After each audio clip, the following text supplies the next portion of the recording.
Hi, this is Ray Horner, and time for another edition of Hey Bobby with Senior VP of the Guardians, Bob DiBiasio, with us. And Bobby, baseball, and you and I are purists. That we've also talked expansion and things are changing. And then the report comes out this week that they're writing that the whole thing could be blown up when we talk about the American League and National League and all sorts of new divisions and rivalries. And you were touching on this a few weeks back, saying, hey, don't rule this out. We may see this. So, kind of talk a little bit about what you're hearing, seeing about the future, maybe with baseball divisions and realignment and expansion. Could be an incredibly exciting time for the game of baseball, even for us purists, traditionalists.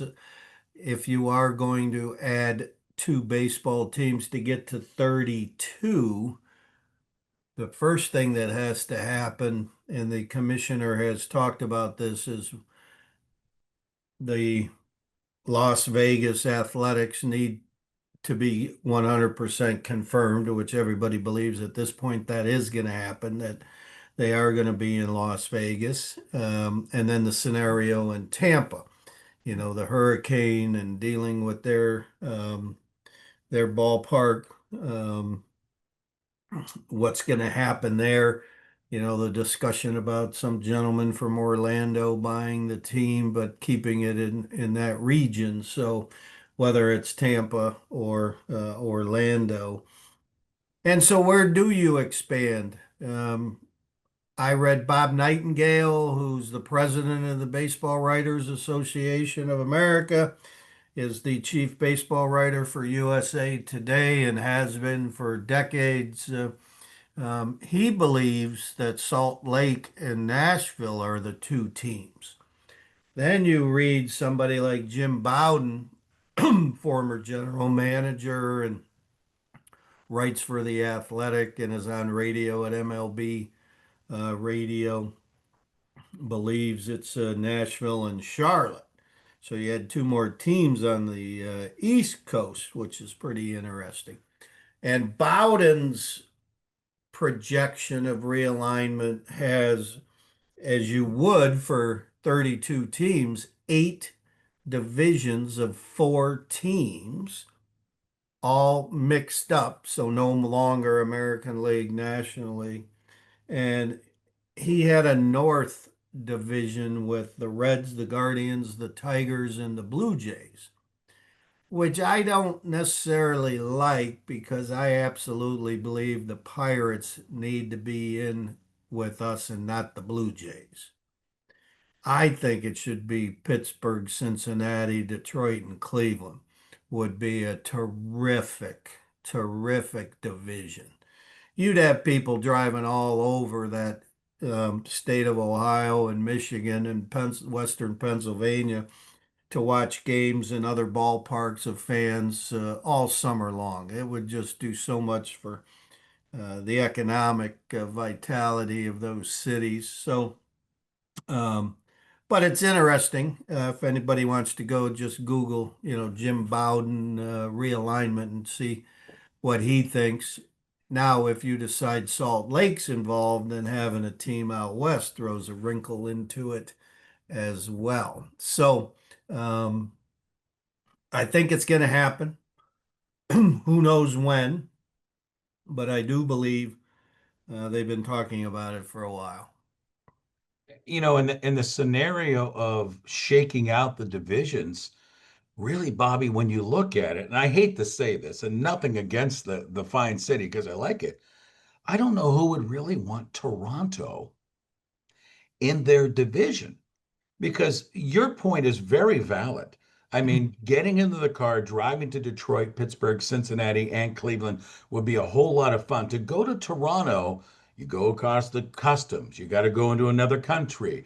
Does really New York market really want to go to Toronto? Does Philadelphia want to go to Toronto? That's a really interesting scenario on where the Blue Jays would end up. Yeah, you're right. Bowden has the Red Sox, Mets, Yankees, and Phillies. So the Red Sox, Mets, Yankees, and Phillies in the East. Well, then he's got a thing called the Mid-Atlantic where he's got the Orioles, Charlotte, the Pirates, and the Nationals. I would take the Phillies, move them to the Mid-Atlantic and replace the Pirates. Pirates would go into our division in the North, and the Blue Jays would go in the East with the Yankees and the Mets and the Red Sox, is the way I would do it. Um, but because that's such an easier way to get to there are those cities on the East Coast. I just happen to think that that's a better flow than what Jim Bowden presents. But we've talked about it.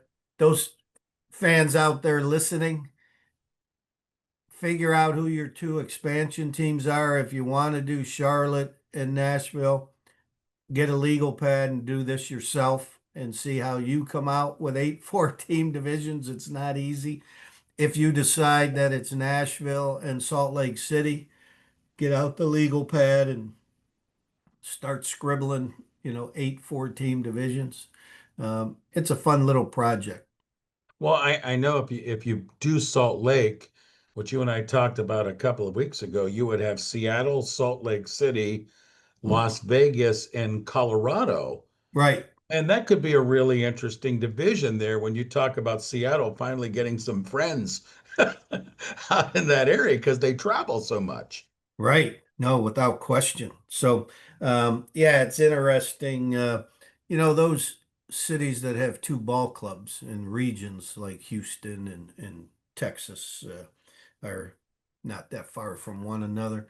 But the Yankees and Mets and White Sox and Cubs and Dodgers and Angels, putting them in the same division, interestingly. Um, so it's going to be fun. But I think with the commissioner chatting about it, and there's been discussion about it for a couple of years now, um, there seems to be some validity to the aspect that we may have realignment at some point. So I guess my next question with that, and then we can move on, is if you do have those 8 4 team divisions and there's no American and National League, how would you put them locking up for the playoffs? Would it be by records coming out of those divisions? How would that shake out? Well, you would have 8 teams already in. I don't know how you divvy them up in the brackets. That'd be, Right, right. I would think that there's ways to figure that out, obviously, but I would Best think and worst record. I don't. every division winner would have to make it. That you have to have the game of baseball over the course of a 162 game season, winning your division still be paramount to getting to October, having an opportunity to be involved in October baseball. So then it determines, who do you take from there? Out of all of those teams, um, how many get into the playoffs? Is it expanded by a couple teams? Um, I don't know. So that's another aspect to the fun discussion.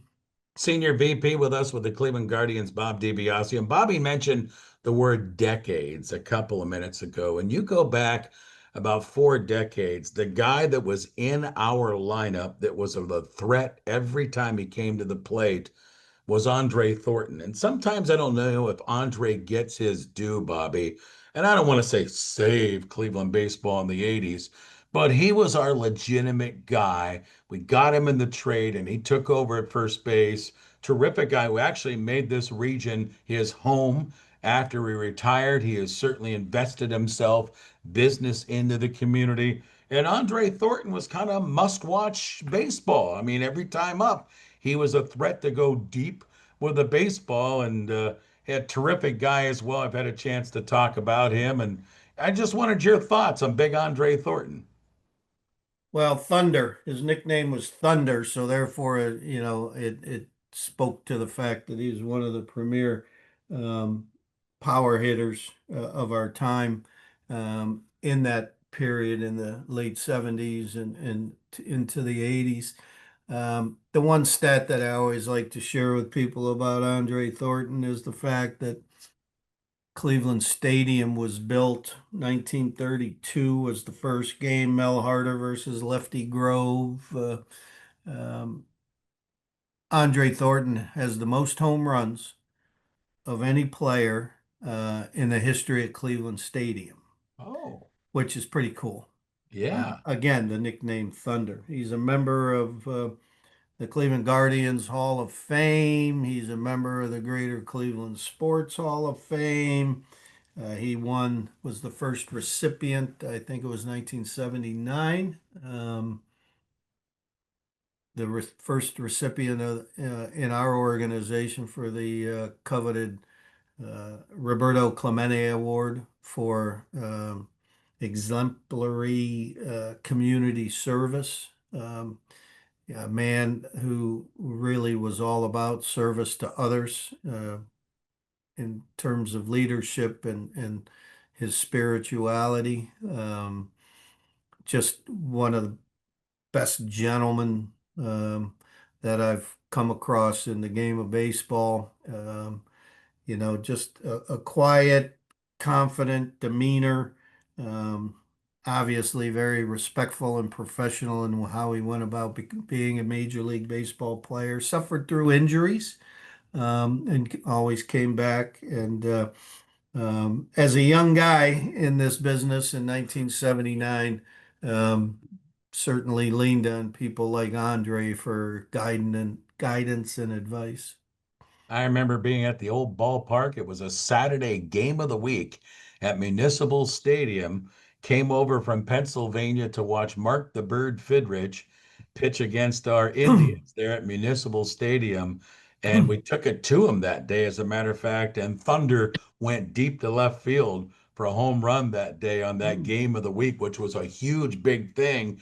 And everybody was showing up to see Mark Fidrich, but Andre took him deep that afternoon for a big home run and defeated the Tigers that day. That's my Andre Thornton memory for sure. Bobby, we've got some big series coming up for us as we're right in the thick of this wild card chase. When you look at Kansas City and a Boston series and two against Detroit and still two to go against Texas, who's right behind us. Boy, this last 6 weeks of the baseball season is going to be something else. It really it's interesting. Yeah, we haven't seen Texas yet, and we won't see them until this coming weekend for the very first time, and then the final weekend of the baseball season, we have a homestand that has three against the Tigers, and then three against Texas, and prior to that, three against Detroit at their place, and also at Minnesota. So as you say, four-game series at home against Kansas City, who's nipping at our heels in that wild card spot. Boston, Tampa, Seattle, you name it. Yeah, some big, big games coming up for this ball club that fought its way. The revival of an incredible month of baseball after losing 10 straight and then really turning it on to get ourselves back into play. And I think all a fan can ask of a baseball organization is there a legitimate chance to play baseball in October when the calendar turns to August and September?